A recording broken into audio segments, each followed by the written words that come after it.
Meu pai era o que lle limpaba as armas aos pujas dali do Pazo.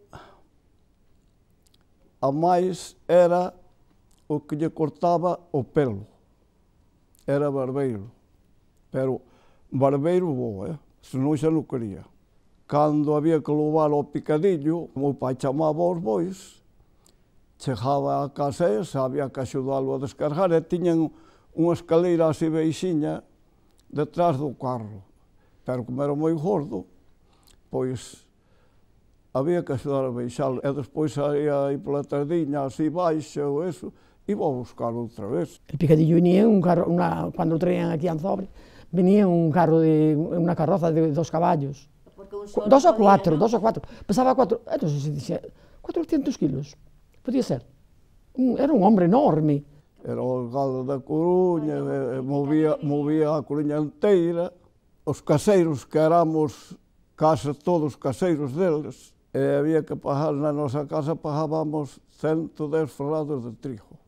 Pagábamos en víveres. Ferrados de trigo, de trigo máis ben se pagaba. E daquela había que levarlle o trigo ali, e tiñan unhas raneiras. Unhas raneiras, había un montón de trigo así no medio das raneiras, grandísimo. E vendíanllo aos panadeiros. Había que lles dare 7 mulgueiros de palla. Sabes que son mulgueiros? Non. Bueno, un mulgueiro ten 20 monllos. Un mulgueiro ten 20 monllos, así, un brazado, ves? Así. E había que lles dar 7 mulgueiros de palla para os cabalos. Iban os cabalos para a Coruña, esta carretera era de pedra. E claro, despois empezaron a cobrar a cartos. Claro, nós tiñamos que pagarles a renda para traballar, e tamén tiñamos que traballar para eles, aí. E claro, eles era boa xente, pero querían cobrar. Non sabes, querían cobrar a renda, como lógico, non? Pero boa xente era, Había algún que non tiña cartos para pagar a contribución, e había ali un señor que tiña unha taberna, un bar, era o que tiña cartos. Despois, aquí non tiñan cartos daquela, non tiñan cartos case ningún. E algún iba a ese home e prestaba os cartos para pagar a contribución, pero os señores esperaban, porque eu era un rapaz, pero o meu pai tiña moito rozo con el, porque era o que lles cortaba o pelo e tiña o que lle limpaba as armas, que tiña moitas armas ali. O campo ese quería lle botar erva, e tuvémoslo que acabar a peito, así, con un sacho. Alo menos 15 personas ou 16 personas, e botámoslle a erva. Despois á noite daba viño e molete. E había que lles facer carretalles na pedra, para facer muros, murallas. E claro, así as murallas salíanlles baratas, porque íbamos nós traballar, eu non traballaba moito porque era un rapazote, pero eu sentíalle, así salía a cousa barata. Claro, só que non era mala xente, era boa xente. Yo tendría 8 o 9 años también, por ahí, porque no iba a la escuela muchas veces y entonces iba para allí. Y a los domingos y a los sábados íbamos al Rosario, allí hay capilla, que se celebra la Virgen de los Remedios. En Anzobre se celebra la Virgen de los Remedios.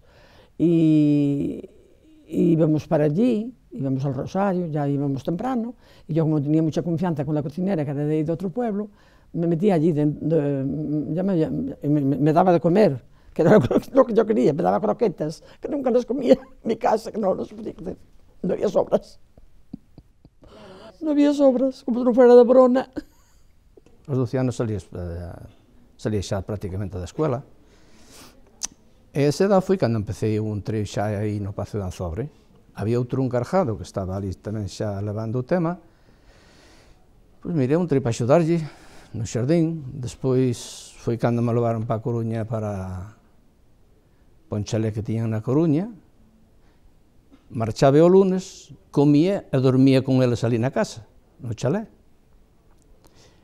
E entonces os sábados viña a pasar o fin de semana a casa. A primeira noite que dormín ali no chalé ese, pois vou para a cama, entonces vía que cada 2 por 3 me estaban iluminando a habitación. Dixo, pero que pasa aquí? Quen alumbra aquí?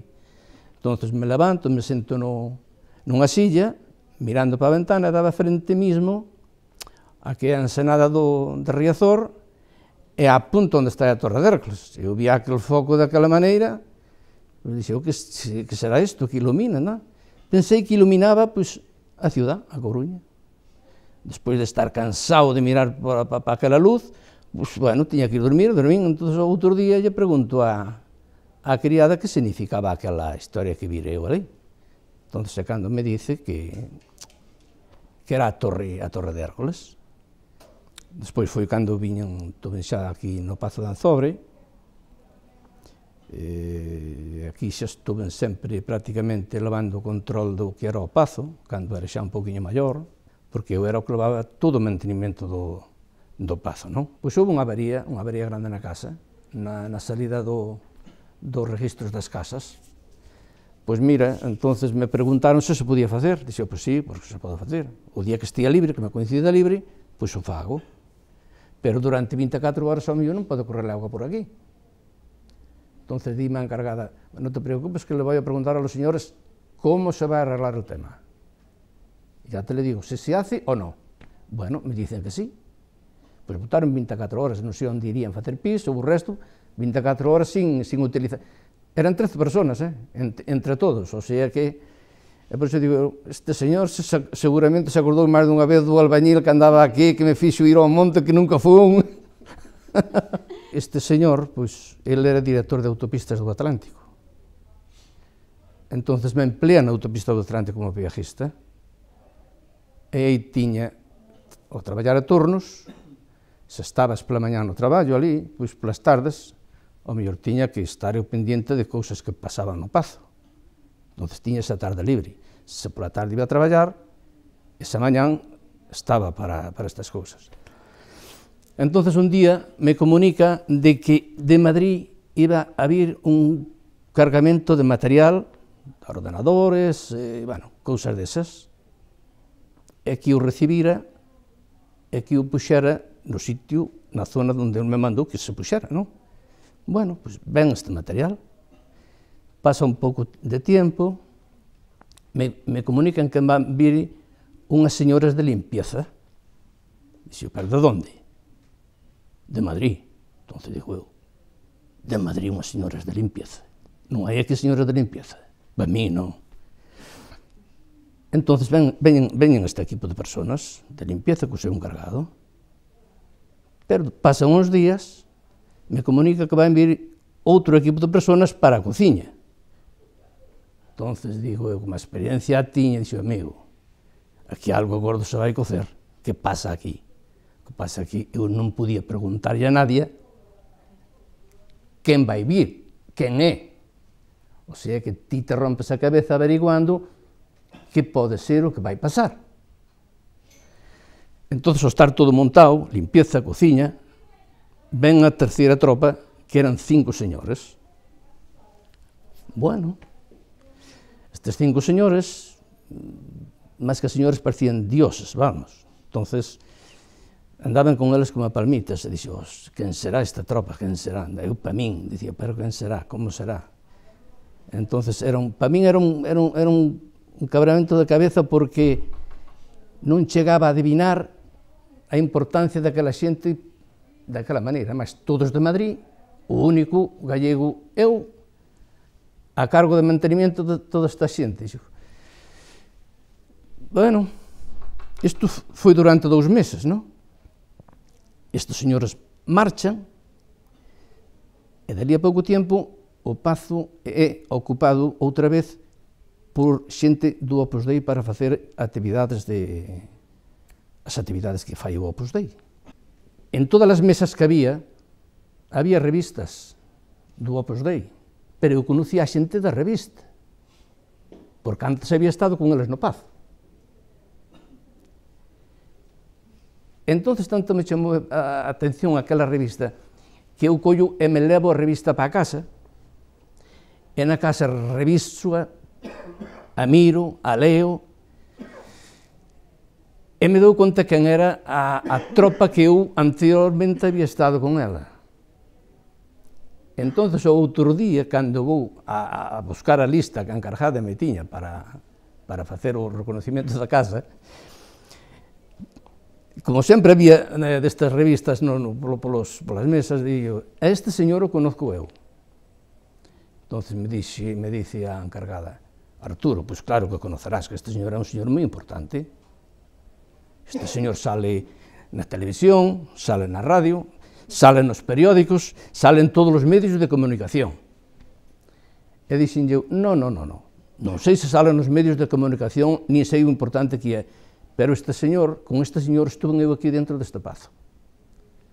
Entonces me dice fulana, Arturo, lo que estás diciendo es imposible. Dixe eu, que non é imposible. Con este señor estuve eu en este pazo. E me dice ela, mira, se me sigues con esta actitud, es que tú estás loco. Cando vai o dueño do pazo e lle pregunta se o que eu lle estuve dicindo era verdade ou non, ela estaba poñendo flores na capilla, destes xarróns grandes que hai de loza, non? Aquelas flores. Cando lle dixo o dueño do pazo que efectivamente o que eu lle dixera era verdade, soltouse o xarrón das mans e escartouse dentro dos pés. Se puxo aquela muller tan nerviosa que non aguantou do tema. Entonces, quen eran estes tíos? Pois era ni máis ni menos que o sucesor do fundador do Opus Dei, López del Portillo, ca súa cúpula do Opus Dei. Si, moi boa relación, porque cos francos eran a señora do Franco, a muller do Franco, se che digo, cando viñan aquí ao Pazo de Meirás de vacacións, pois todos os fines de semana comía prácticamente con elas. Ou aquí, no Pazo de Anzobre, ou na Plaza da Azcárraga da Coruña, que era onde tiñan eles a casa. Aquí, eu teño estado con ela, pois mira, nun espacio como este, pois servindo, que eu non tiña puta idea de camarero, pero eu facía o que sabía. Eu servía, lle sangría, ou unha cousa ou outra, rozando con ela como se fora... E é onde notaba eu, cando unha persona ten confianza en ti, que che dá todas as oportunidades. Pero, bueno, chegou un momento que tamén me quedou bastante grabado o que este señor me dixo. Arturo, tú aquí, veas lo que veas, tú non has visto nada. É moi bonita, pero o que ves ti de entrada, onde está o parque,